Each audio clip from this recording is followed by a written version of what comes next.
Hey girl, hey, we are here with the beautiful Christine White, a friend of mine from tanning beds to pregnancies. We met at a tanning salon we worked at, over 20 years ago. Mm-hmm. And she is here to go over her surrogacy journey. She has been in the surrogacy world since 2017. And without further ado, welcome Christine to the show. Oh, thanks, Becca.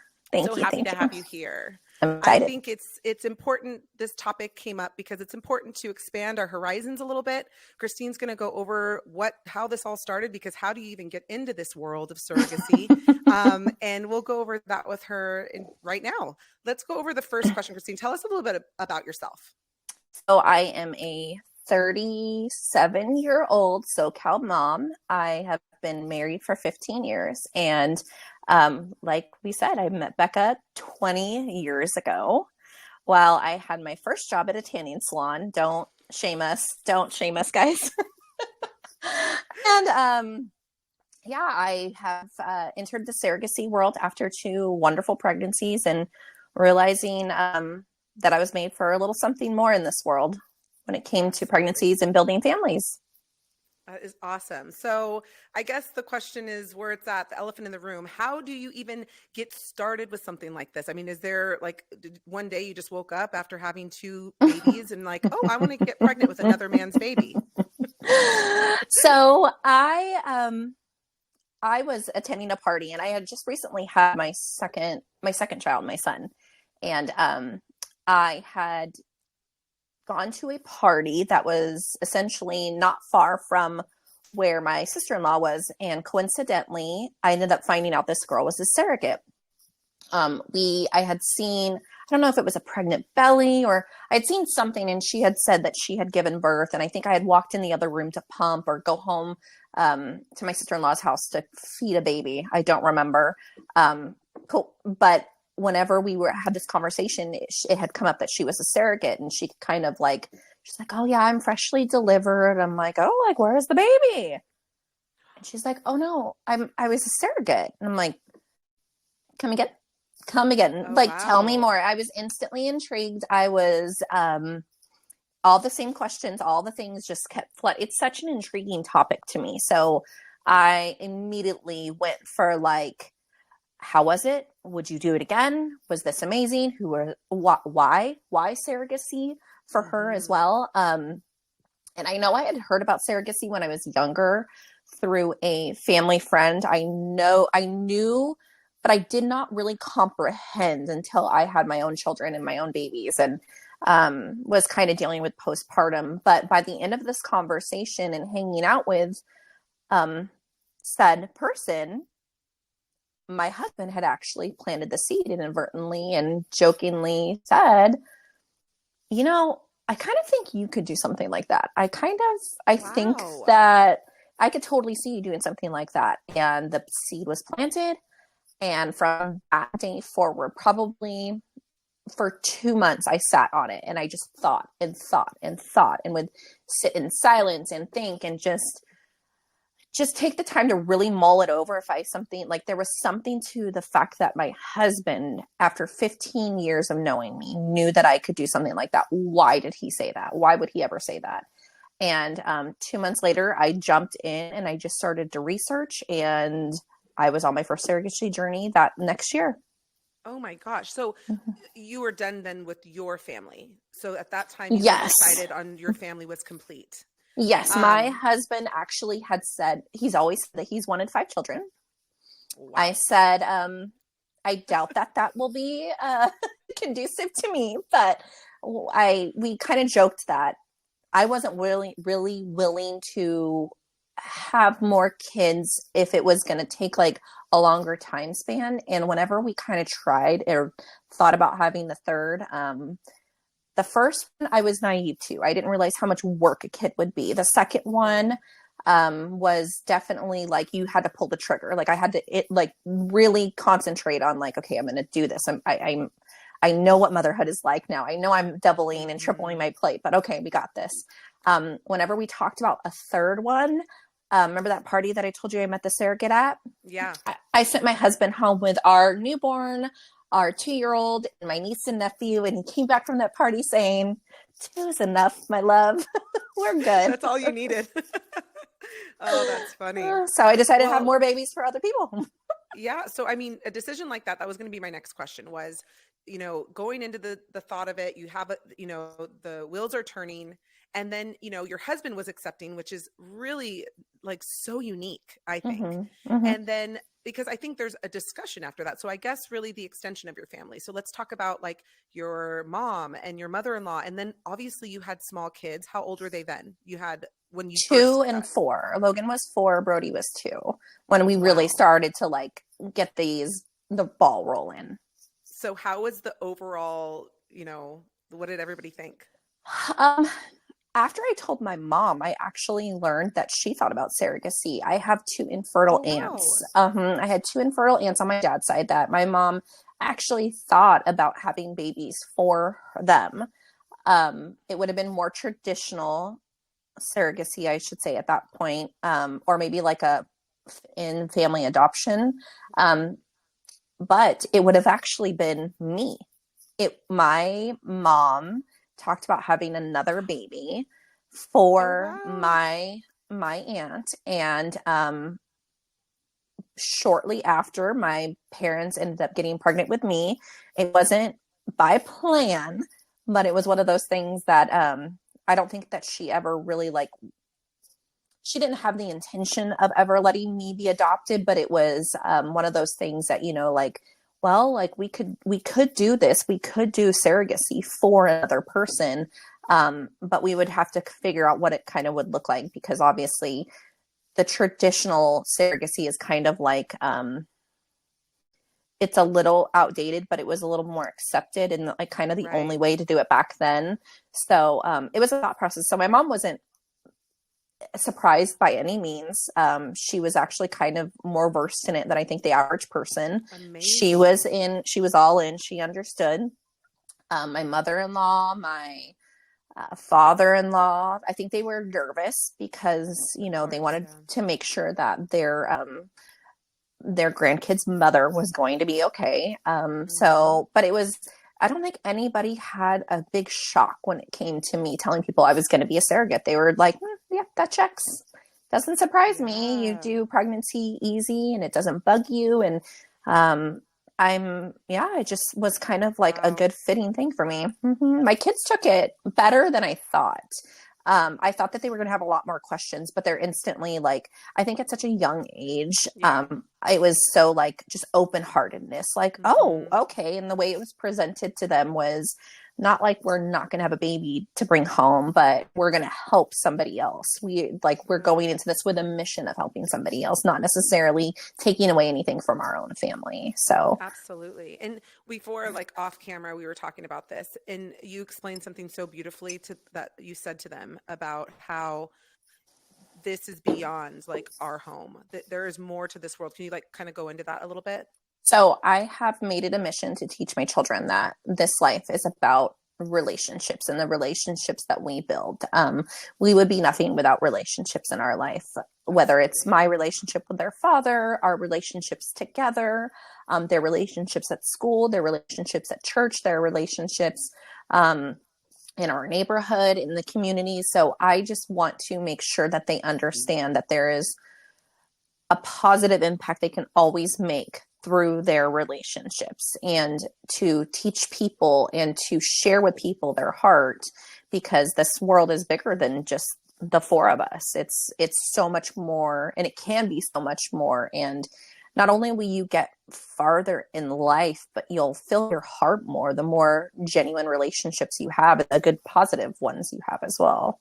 Oh, that's so beautiful. And I think that that right there is the link to all of this. Like, even though this journey, we're going to get into it in just a minute, is there's Mm-hmm. so much expansion to this. Like, when you were talking about your aunt, the way I thought of surrogacy was that was like, Mm-hmm. oh, I'm going to have a baby for my sister because Mm-hmm. she's not able to have a baby.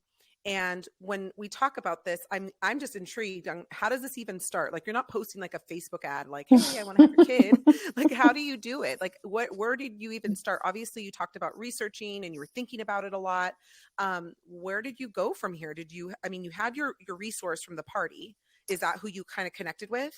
So that was my initial start. That was learning how somebody has done it before, learning her opinion on the way she went about it as well. There are different ways to do surrogacy. Mine just happened to be through a directed agency. I felt like an agency would be my best fit due to the fact that I am a very type A, very clean cut. I mean, I'm talking like I did spreadsheets to Wow. research agencies. I did note taking beyond measure. I would love to dive into my 2016 Oh, MacBook because wow. the spreadsheet that I had was almost a little too much, but nonetheless, the resources that I kind of just dove into and just consistently was Googling and looking up different forums and different ways to research, I actually noticed that there was a huge niche missing for surrogacy and resources. So I've kind of made it a mission since then to be a resource for other people. That way people can feel like empowered and educated. But it just really started with my friend at the party. It started with research on my own. And then from there, it just flourished. And I just trusted that I was on the right road and that if something were to be a hiccup or if something were to stop, it was for a reason. But I never hit those hiccups. I just kept going and digging, and it was great. So your first agency, walk us through that. So you obviously are researching, you're going through the motions, and then voila, you have an agency that you chose, or how does that So work? yeah, I reached out to several agencies, talked about all the important parts of what I was looking for in an agency. You can do independent journeys. However, I wasn't well versed in. I didn't have confidence in myself when it came to the legality of things, and not that I wouldn't have had a lawyer, but in the legality of the things that I could be compensated for, or the things that I could have at my disposal while having an agency. So um, I connected with an agency. Well, I connected with a few agencies, but I settled on one agency. And instantly they could get a grasp of who I was and they vetted me. It wasn't something like, oh, you want to have a baby? Okay, let's go. No, there is so much that goes into surrogacy. You are essentially carrying somebody else's entire life that have not come to surrogacy as a light choice. These Wow. are people that have experienced infertility of some Right. sort of. It could be same-sex marriage, same-sex family that's looking to grow their family. It could be somebody that suffered extreme losses, numerous losses, but like nobody has come to surrogacy on the IP side lightly. So with that being said, I wanted to make sure that I didn't come to the surrogacy side as a surrogate lightly. I wanted to make sure that my needs were met, my wants were met, and I could have a genuine relationship with the people that I was bringing, like helping to grow a family for. So I found an agency that fit. It was great. I literally handed over the keys and said, "Take the wheel. I'll be in the back seat. Let me know what I need to do." And yeah, I mean, I was Wow. still an advocate, but you still have to advocate for yourself in life. But when it came to this, I knew I was in uncharted waters and I needed navigation. So in that time, how was your mental state? Like, how were you feeling? Were you anxious? Were you like the fear of the unknown? Were you fearful? Were you calm? Like, how was your overall way of I being at that in that moment? Because that's like just like literally, like you said, mhm. I was in the back seat and I said, "Go." I mean, there has to be some part behind that that's like, "Oh my gosh, what is going to happen next?" Obviously, you know what's um going to happen next, but you yeah, know what I mean. You're I going to know be pregnant, girl. the hope.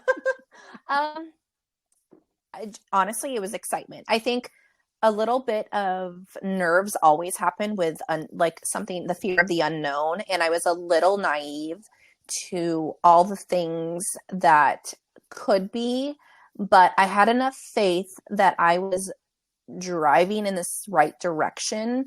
And I'm a woman of faith. I pray. Love I it. am in my Bible. Like I really leaned into, I am waiting for a stop sign. This is on my heart to do. Give me a stop sign if I'm not supposed to be doing this. And I just kept going. And I was led by faith and nothing more than faith in a great agency. So when we talk about this, this is so personal. And when you're going through these motions, do you talk to anybody about it? Like, are you, I mean, obviously your family, but Mhm. is it something you kind of keep hush hush? Did you do this kind of like on the low? Like, how does that Mm-mm. work? So Girl, tell us I about was that. anytime I was able to get, I love a shock factor. Like, I love, like, hey, you want to hear what I'm doing? I'm going to have somebody's baby. And it's not his, pointing at my husband, insert husband here. Yeah. Um, I never kept anything secret about any of it. When the support system does come with an agency, no, I shouldn't say just an agency. There were things put into play to make sure that I was of healthy mind, body, and soul to Oh, wow. do a Yeah. surrogacy. So it's not like, hey, I want to be a surrogate, sign me up. When you are going through the medical screening process, your medical records are gone through, your mental health is checked. I had a psych Mm. evaluation, and I also had counseling available to me throughout the entire process to make sure Oh, that's I was amazing. dealing with things well. Yes, it's another great side of an agency. Not that you can't get these things without one, but they know their thing. They know their stuff. They know that, they've been there, they've seen this, they know it's a hard thing, and they are well equipped to handle and to be Mhm. on the forefront of these things before they become an issue. So like, wait. We've already talked about this. We will get you psych counseling. And therapy was a big thing during the whole thing too. I was checked in on. I had a check-in monthly with my psych Mhm. evaluator and support system. So it was great. Yeah, I mean, those are great resources. You don't really think about that if you're not in it on what you have to go through. Mm-hmm. And it makes sense. You're carrying someone else's baby. Um, so you go through the agency, check all the boxes, and now we are going into your family? Or is it like how quick from that moment that you get an agency to a, a family is chosen or you guys match, or how does it work? So one of the processes after getting to a point of connecting with an agency and then diving into the things that you want your surrogacy to look like, you will kind of essentially not long after get a match profile, or you'll get profiles in which you're able Oh, to wow. match with. And some agencies allow you one, some allow you three at a time. It really is just dependent on the agency really getting to lean into get to know you as a person, and then them kind of playing matchmaker and helping you swipe left or right when it comes to these profiles and seeing IPs that have of like mind, and possibly just really finding somebody that fits you well, that you can see eye to eye with when it comes to things that could be hard during surrogacy that include communication. Sure. I had the opportunity to work with out of country, in country, um, English speaking, non English speaking, single parents, same sex parents, parents that have dealt with loss. So yeah, it's really just kind of that was my favorite thing about the agency, is that they could kind of vet who I wanted to work with. And not that I had a closed mind of anything. I just really wanted to make sure that they felt that I could vibe with somebody that was being presented to me. So the connection, I mean, what are we basing that off of? I'm sure like values, the value Mm-hmm, system. I mean, mm-hmm. what I think about in this process is like, do they make you like once you're chosen with these people, is it like do you have all these rules and guidelines that you have to follow on what they want you to like eat? Or like I think about what does Mm. that process look like? I mean, when I was pregnant, obviously there were restrictions I felt personally that I didn't want to do. So when you get to a place, and we'll talk about the family in a minute, but when you get to that place when you're matching, is the agency in that call? Like, are they with you in that? Yes, so they actually facilitate it could be a Zoom, it could be just a voice call, but they do facilitate, and they actually normally try to guide and set the tone for a conversation. Mm-hmm. They can include hard questions and they cannot include hard questions. Most of the time, the hard questions are really kind of put forth into making a profile for each side to make sure values and things align. So if I was the type of person that only wanted to eat vegetarian and only organic, I could put that in my profile so that IPs would see that this is my lifestyle. If Got I it. was somebody that skydived or somebody that was not willing to, I don't know, not head up to the mountain and ski for a day, they wanted to see that as well. They wanted to make sure that way we're not really kind of matching apples and oranges. We're more like, it's okay if you're a Granny Smith and a Fuji apple, but like apples and oranges aren't going to work here. It might cause some hiccups, and we want the surrogacy pregnancy and process to go through very smoothly. So it kind of just, it's literally like swiping left and swiping right.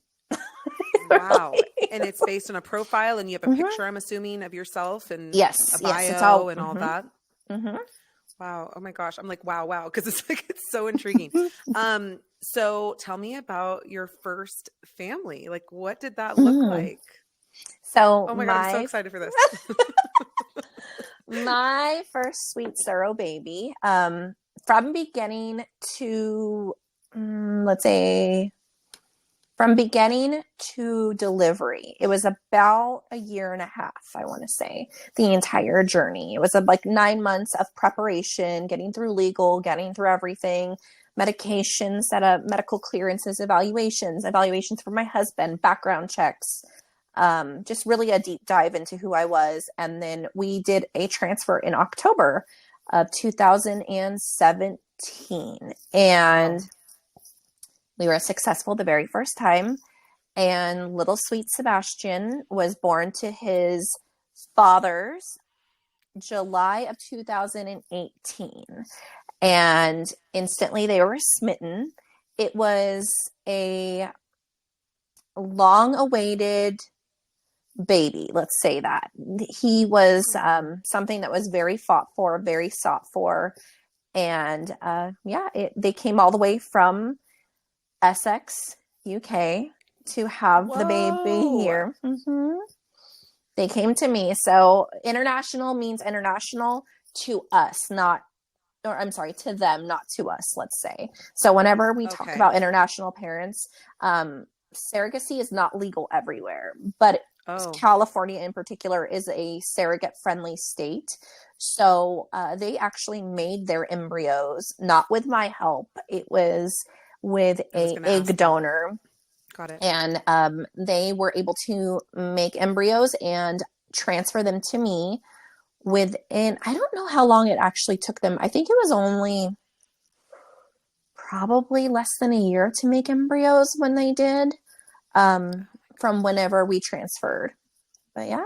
So, like, okay, you went, okay, let's go back a little bit. So, hold on. So, you have these eggs and you do your transfer. So, I anybody don't that have doesn't the understand, eggs. It was, well, they had the right, embryo. they They had an made egg them donor, separate with the from egg myself. donor, and then they chose one of the guys, I'm assuming, to Mm-hmm, do the, okay.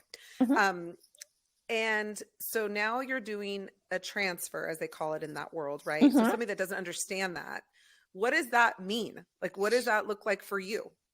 So the process of a transfer is actually very intricate, but for me as a surrogate, it was kind of like going to the doctors and doing maybe like my well woman exam. It wasn't as hard for me as I thought it would be. Really, the work on the side is the egg donor when it comes to the Sure. retrieval to make the embryos. For me, it was, yes, I had progesterone and oil. Yes, I had estrogen shots. However, the procedure itself was that of very quick, almost. I want to say it's like maybe a 15-minute transfer process. And it was so easy. And I walked out of the doctor's office at about a couple hours after the procedure with my husband. And I'm like, okay, I'm pregnant. I just know it. I'm pregnant. Oh my gosh. So the pressure of that though, do you feel pressure a little bit? Because we're dealing with, like you had said before with this couple, it was long awaited. They, they really obviously they really want this baby and they want to start their family. Is there any internal pressure for you as a carrier? Obviously, it's not your child, but you are now in this mix of helping somebody else. And Mm-hmm. so how does that feel in that moment? I felt like there was more of an honor to carry Oh, I somebody love it. else's world. Like, I knew that there was a lot, but I also knew that we had done our research. We have vetted. I was with a good clinic. The clinic that was made these embryos, the clinic that was transferring these embryos, like I knew I was in good hands, that if this was meant to be, it was going to be. But I had all the confidence in the world in my body. I had all the confidence in all the prep that we had done. So I never allowed negative or intrusive thoughts to be a thing. It was, okay, I'm pregnant and nobody's going to tell me any different. And here we go. Like, this is going to happen. And I think I did suffer some losses after this, and we'll talk about that. But Okay. I will tell you that, like, when it came to the initial, I just never allowed intrusive thoughts. It was just simply keep it positive, keep it light. This will work. And if it doesn't work, then I'll deal with it then. I love that. I mean, not everybody has that Mm-hmm.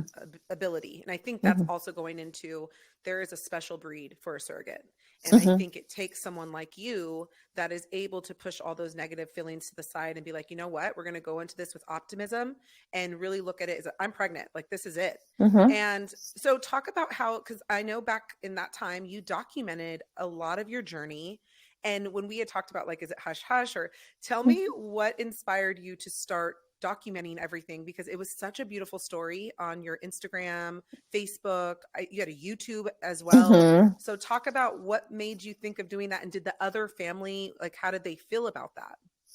So I always try to keep the family, like, it's all about that family for me when it came to my journey. Even though it's my pregnancy, it's their baby. So I always Sure. tried my best to keep their identities sacred, and not that I was hiding anybody, but I just wanted to really respect their privacy. And I wanted them to be able to enjoy the pregnancy documentation from the inside out and not feel ever that there was a judgment or I wanted to protect them. I wanted to protect them and this baby as much as possible until they decided that this was something that they want to do. So I always say I documented my pregnancy, not their baby. It was my side of the story. Got it. Um, and when it comes to the privacy, I feel like that's something that can never be undone. So I just really tried my best to be authentic and raw when it came to my side. The very first video that I think I posted and it went viral was one of those progesterone and oil shots. I remember. I My remember poor that husband. one. My poor husband. I think we sweat in the bathroom for like a good 20 minutes before I can actually allow him to look at me with a needle in his hand. I mean, it was intense. So I wanted to make sure during the research, I realized that, like, there was such a niche missing. Like, I knew that I had somebody that I could talk to and ask questions, but I knew not everybody had these questions, or not everybody had that resource at hand. So I just wanted to allow a space somewhere to exist that could be fun, that could be silly, that could show my anxiety, because as much as I try to keep it stone cold and even keel, I still have these moments of humanity where I'm just like, I have, there's a shot, like, what? Like, are you sure? And those Can I do progesterone and this? oil shots, those are no joke, girl. Those are no joke. Yeah, I remember that video so well. And I remember seeing the rawness and vulnerability, and that really connected me to you, even though I wasn't connected to that world. I was just thinking of how many people that you were probably helping in that moment in your vulnerability, which is so beautiful. That's why I do the show. But yeah, I remember that so vividly. And so that was a huge, like, you had a response to your channel, right? Yes. What were you seeing? Like, who were you seeing kind of come forth? Was it surrogates? Was it people going through the surrogacy journey? Was it a combined It was quite a bit audience? of a bit of everything, I should say. There was people that were just my friends that were supportive, like, oh my gosh, this is so funny. This is such a look, and like, we've always wondered what it would look like, and how are you going to relinquish control? Like, thank you for showing me that you're not stone cold all the time. You got a little crazy. It's just little things like that. And I think no matter what, that can live on the internet forever. So I'm I'm not looking to do anything other than to make an impact on somebody else's life. So if they Google how to do a progesterone and oil, or surrogate shots, or anything like that, they will see my goofy, silly side along with traces of anxiety and Mm-hmm. a little bit of a Mm-hmm. freak out with my husband. So, Yeah. That's beautiful though. I think that's what makes mm-hmm. it real. And it's not, this is a huge responsibility, even though, you Mm, know, you have mm-hmm, your approach to it, which I think is great. I look at this as such an honor for one, like you had said, mm-hmm, like it's so great to do this for somebody mm-hmm, else. But then I look at the responsibility factor of you having, you know, you're carrying another person's baby. So you had the baby in 20, was it 2018? 18. Yep. Yep. You're right. Okay. July. And how does that look? Is it like, you know, you go to the hospital obviously and you do your normal thing. Mm-hmm. The couple flies out obviously for the birth. And is it like you have the baby and bye? Or do you get time, or what how does that look? Well, I think it really kind of depends. It's going to differ from case to case, essentially. And I made it very well known within my match call, one of the most important meetings of my life, that I was game for anything. Whatever they felt authentically that they wanted to do, I was okay with. I was not coming into this with a prejudged notion of necessarily the things that I wanted. I wanted things morality wise. I wanted things to look a certain way. I wanted to feel a certain way. However, I still had to remember that this was their very first baby, And I tried to put myself into their shoes of, as soon as my baby was born, I wanted to hold her as soon as, and I already knew that same-sex couples obviously deal with a different kind of infertility than Sure. traditional Yeah, of couples. course. So I didn't, and I, as excited as they were and as sweet as they were to, like, rub my belly when they were around and, ask me for updates. And we would have a conversation. I would keep them updated about how active their little boy was and how big I thought he was going to be and all the different things. I still wanted that magic moment of parenthood, and that golden hour was so important to me that my poor intended fathers came out like a whole month early. I was certain this baby was gonna like just come out a whole month early. I knew and I didn't, kind of one of those, like, Right. I've never not gone full term, but they wanted to come out early, and rightfully so. I was dilated early on. And so they erred on the side of caution and came out early from the UK. And it was great because we got to do, lunches and meetups and everything and just kind of really cultivate and bond that relationship before the time came. But I had gone into labor in the middle of the night, and I knew I was in labor, but wasn't really willing to like go to the hospital quite yet, because I feel like I knew that game. I knew that it was going to be a waiting game. So I wanted to stay home, do as much laundry as possible, make sure the kids were well taken care of, and that I could really dive into and lean into the process of laboring and delivering for somebody else without any other notions on my mind. So, Sure. that morning when I couldn't take it anymore, I had my husband pack me up, go to the hospital. We did triage. We did everything. They were in the room. We did great. I sent them for lunch because I knew it was going to be forever. Like, I still knew my body was not where we needed to be. So we all labored and we delivered together, and I'm shocked they even wanted a second one because I turned into a monster during delivery. I did.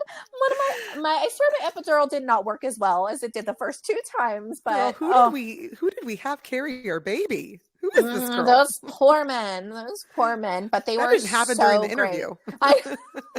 They were so great, and I always joked that like they were so respectful, and they stayed like at the head of my bed, and I jokingly was like, "Hey guys, I'm not going to ruin anything for you. Like, I promise. Like, if you want in on this, you want to catch this baby, you guys can."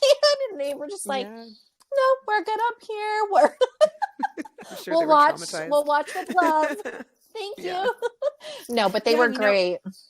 Yeah, it brings up, like, even as you're talking, I'm talking about your journey, and I'm missing that there's a whole nother piece to this puzzle, is how they're feeling. Mm-hmm. And I'm sure the whole process was so nerve-wracking for them, having you out here, they're Mm-hmm. all the way across the pond. Mm-hmm. And it's probably so much more like just checking in on you, making sure, I mean, sure, Mm-hmm. they're talking to people in their support Yep. group of Mm-hmm. all of this. Yep. So, Imagine the oh, it amount of just, trust.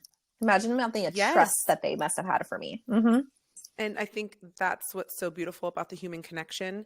I Mm-hmm. think that this goes beyond so much than I Mm-hmm. can even really comprehend. Like, even talking about it with you, you've really expanded my mind, and I am grateful for that. So thank you. Um, so you have the baby, they get that golden hour, and Mm-hmm. how long? I mean, I think too, if after having a baby, you're nursing, and so are you doing like donation milk to them at this Mm-hmm. point, or how does that work for them? Yeah, so I Yeah, went ahead and took some time to do instantly. Well, first I roll over and I take a nap because I can lay on my stomach, of and that's my course. favorite position. And I Yay! don't have a baby to take care of after all this. But I did pump for them. I did the colostrum thing for the first Yeah. 24, and I just continued to pump. And they stayed local to me, so they were able to come pick up milk. But it was that of which any other pregnancy or delivery could have gone. I was still the patient. Our sweet little Sebastian was still the patient in his own Yeah. little room.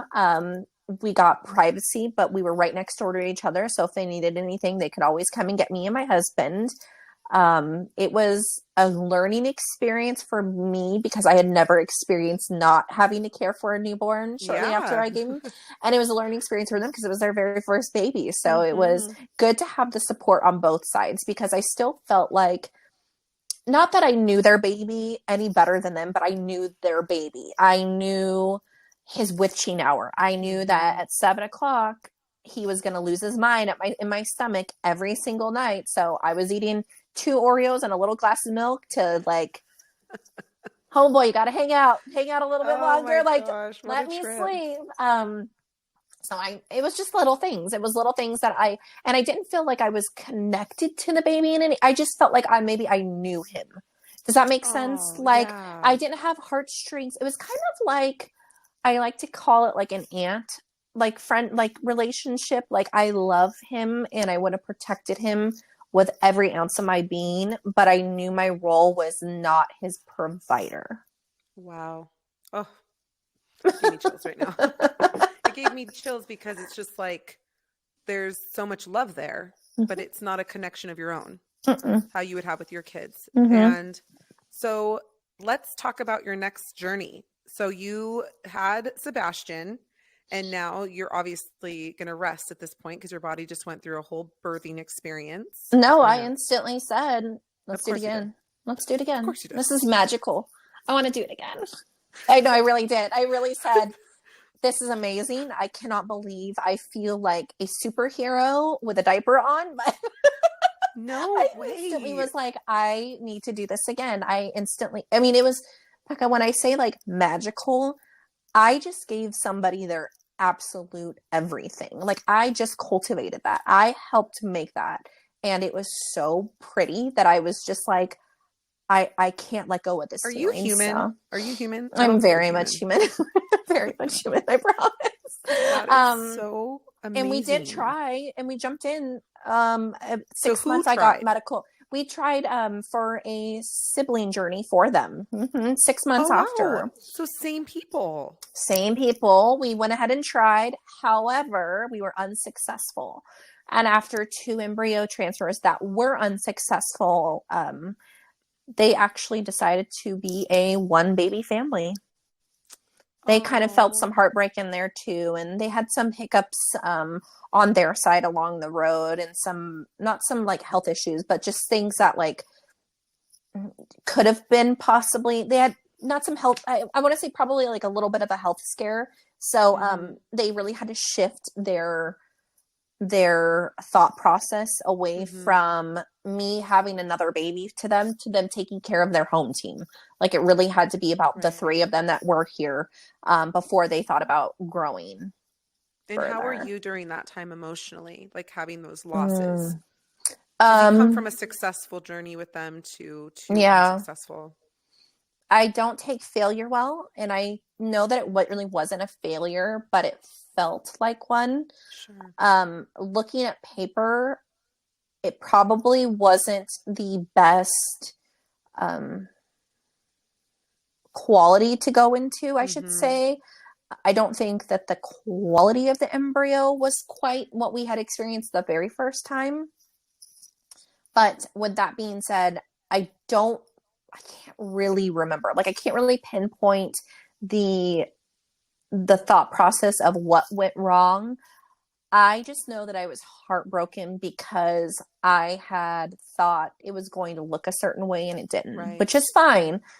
It's not that anything is wrong with it. It was something that I had to learn from and that I really had to dig deep to myself like why am I so heartbroken for this? This isn't my family. Essentially, like it's not like I'm telling myself no that I can't have more kids. It's that, they're putting a pause on this and they're evaluating to make sure that this is something that they can really kind of move forward with the risk of it not being successful. So Yeah. it's just it's all about like really learning myself, and I had to really Mm-hmm. think about like, is this a me problem or is this a them problem? And when I really looked at it, there was nothing wrong with them being a one baby family ever. It was just I wanted what I wanted. And that Absolutely. caused a little bit of a thing with me, but nothing. It always made me realize that I just did not want to go out on that note. If I was going to retire, I was going to be successful in doing surrogacy again. I was going to be able to either make a family or expand a family because I had already set it in my heart to do. So you got pregnant again? So we tried after two unsuccessful ones. I went back into the matchmaking process Here we and go. same agency. So it was just like, okay, let's dive back into the pool. Let's see what I can find. Let's see who I can match with. And that brought me to my official second successful journey. I met a couple that had dealt with severe loss during Mm-hmm. pregnancies. It was a traditional heterosexual couple. And the intended mother had some issues of her own and was unable to carry a successful pregnancy. So that's where I fit in. And you got pregnant right away? Yes, we Oh got my pregnant the gosh. very first time. My my oh my gosh, she's like one of my best friends. I love her. She She's so beautiful. is so strong, and her and her husband have felt such devastating losses when it comes to trying to conceive that I pushed my superpower button and was like, we walked out of there and I told them, you're going to have a girl and she's going to be due October 16th and she's going to have your eyes, mom, and she's going to smile like her daddy. And all the positive everything. I wanted them to feel all the light that I knew was capable of happening at the end of this journey. So Oh, I always kept it positive. We so good. did like they were in consistent contact. Like I said, we really became like really good friends during this process. Like I know I held her baby, but that family will always have a giant piece of my heart. But I Mm-hmm. truly believe in the faith aspect. Like God Mm-hmm. put you together. Mm-hmm. And when you have someone that you can connect with like that, and I think I really give it to you because for you to have, well, seriously, in such a dark time of their life, you were a shining light for them. And no matter what they were feeling at that time, at least you were able to bring in some light in such a Mm-hmm. dark world. Like, to have that feeling of loss after loss after loss, and then have this like angel come into your life to say, you know what? No, we're going to do it. Mm-hmm. And I think it's a miracle. I don't think this just happens. I think that Mm-mm. there is more to this than what we can even perceive. Mm-hmm. Um, so you had a second one, and then so that was it. Like, were you like, okay, Well, mic drop, I did it? I was pregnant during the pandemic, and that was a Oh, very yeah. extreme circumstance for I felt like Oh, my wow. IPs had been shorted so much. Like really an intended mother. Um, I I'm felt sorry, my heart. Christine. Mhm. I'm sorry to interrupt you. What are IPs? You keep saying that. Is it Okay, intended so parents intended or? parents, and Okay, I, sorry to I will interrupt. tell you, I do not love that term because they're just parents. But when it comes to the Sure. Yeah. legality of Yeah. things, that's Yeah. what they're referred to. So if you Got it. ever hear me Okay. say IPs, it's intended parents. Okay. Um, During this process, I felt like I was already holding and doing something that I knew and we knew her body couldn't do. So I never wanted her to feel shortchanged during the process. So I'm like, I don't Hmm. care if you wake up at 2 o'clock in the morning and you're like, hey, is my baby kicking? I will respond. Like, I don't want you to feel shortchanged in this process at all. With that being said, during pregnancy, during a pandemic, is not an easy feat. Often we were denied the availability for her to attend appointments, and for it was just me. Luckily, our doctor did allow us after a couple appointments that was not going to be an issue. Delivery during a pandemic is a lot different, though. Oh, yeah. I was allowed one support person. And with that being said, it was not going to be anybody else other than that intended mother, other than the mom. I Oh, knew that I was going to have to labor and deliver without my husband. And I was okay. I was at peace with that. I just wanted her to not have to miss one more thing. I did not want her to be shortchanged in yeah. any way, shape, or form. I wanted her, if she wanted to be there, if she wanted to catch the baby, if she wanted to cut the cord, if she wanted to be like, absolutely, it will be you. There is not one thing that is a no from me when it comes to this Oh, because it could have been her only chance. Luckily, it wasn't. She went on to have another one through another oh, surrogate. But so yeah, cool. instantly I knew that I was at peace with that process, and I was also done. I was also Oh, not at my max, but it was one of those things that I just knew in my heart that was what I was meant to do. And um, I will pray for you that you guys can have more, and they did. But I knew that my role was done. oh, Mm-hmm. Christine. I mean, just hearing your story,